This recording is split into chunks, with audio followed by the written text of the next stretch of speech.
তো দুইজনেই দেশে যাচ্ছি, বাসায় কেউ জানে না, হঠাৎ করে দুজনেই প্ল্যান করছি। আমার তো আগের থেকে টিকিট কাটা, কিন্তু রোমান যে দেশে যেতেছে কেউ জানে না, তার বাপ মা কেউ জানে না, ভাই বোন। তো তার মা তার নানির বাড়ি, তো সে সারপ্রাইজ দিব। তার আম্মুরে বলছে যে আম্মু তাড়াতাড়ি বাড়িতে চলে আসো। তো বলতেছে কি জন্য, লাইন বার কাছে জিনিসটা দিতেছি, তুমি তার কাছ থেকে নিবা, নাইতে পরে যদি অন্য কেউ নেগা।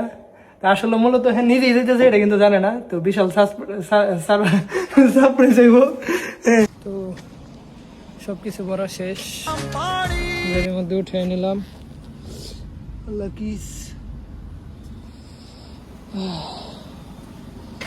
তো এখন চলে যাব। ও আমার পিছেও তো ব্যাগ আছে।